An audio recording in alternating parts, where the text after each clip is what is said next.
I'd like to thank you all for being so patient tonight. It's been a very long meeting and you've done well to sit here for a time. Unfortunately for me being the last speaker, most of my lines have been stolen by the earlier candidates, so you'll have to only have me up here briefly, but that's probably a good thing. For myself, I come from the Gold Coast. I've been the spokesman down there for the Marine Action Group over nearly the last 12 months where we're actually we've got an issue that all rings true. We've got green bureaucracies taking away people's rights.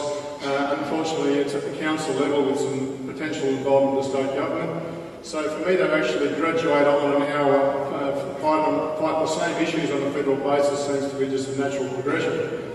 But it is a privilege for me to represent the Australian Fishing and Lifestyle Party on this issue. And what I would like you to do is give us as much support as you can and to keep a very close eye on our website, which is fishingandlifestyle.com. If you get it backwards, it'll be the same, lifestyleandfishing.com, but that's where we will keep a very close eye on the media and keep an eye on this issue. Now, it will be my responsibility to make people in South East Queensland a lot more aware of just how much is at stake here. And really, it's, I don't think you have to be too clever to work out that this is really a very anti-Australian move. It's bad for the country and it's bad for society in so many ways. And this is at a point of time where we are currently importing 80% of our seafood. So if we now completely lock up all of our seafood sources, I mean, how much Vietnamese catfish can one person eat? I mean, I don't eat it myself. I'd rather eat good, healthy Australian seafood. So there are some very, very important issues for us to represent to the community. But I agree with what's been said before. The only way that we can really fix this problem is to change the government. And that means sending a very clear message to Labor and the Greens not to take on the fishermen in Australia. From my point, if I get the opportunity to represent the fishing people and the community in the Senate, that would be a great honour. But in the meantime, it is this issue and the fundamental attack on our rights across the board that we seem to be suffering through the expansion of bureaucracy throughout Australia at all levels. That's what I'll be doing. Now, one thing I want to point out with this whole no-take philosophy, I've had the opportunity to spend a weekend with Dr. Ben Deagles up in Cairns recently, and I've read a lot of literature from Walter Stark and Professor Hilborn. All these eminent scientists do not support the no-take zones. So there is no scientific basis for all the closed-up areas that we've got at this point of time. So the whole approach that the Greens have of just the wholesale closures doesn't have a scientific basis, and it's up to us to resist it and to fight against it.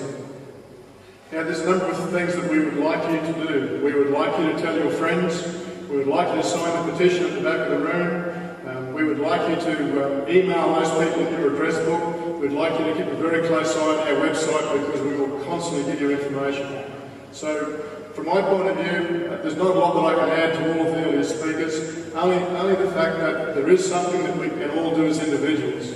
Now, I've been involved in a number of community movements before where we've been said, you'll never win, you'll never get anywhere, and through persistence we have. Now, I think it's fantastic that this number of people will come out on a cold night because there are a lot of people that are sitting home watching Foxtel and just watching fishing shows from the TV, getting ready for how it would be if the Labor and Greens get their way. So the fact that all you people came out here is just a great sign of democracy in the Gympie area, and that's wonderful. What you've got to do now is take this message on to all the people that you can speak to and all the people that you can influence. So on that note, please sign the petition. Please tell as many people about what is going on here. Our website will have a lot of the material that's been spoken about tonight up in the next couple of weeks. There's one here that's been hidden away that's finally come out in the public, and this is the displaced activities analysis. It's on the site if you go home tonight and have a look. And have a look on the last page, page 66, where one of these brainstorming advisors for the Labor Party down there has basically said that the people being put out of work by these issues can basically get on a dole queue, because that's what that paragraph says. They don't really care. So it's up to us to make sure that the Labor Party and the Greens do understand that they should care about what's going on in Australia. Thanks very much.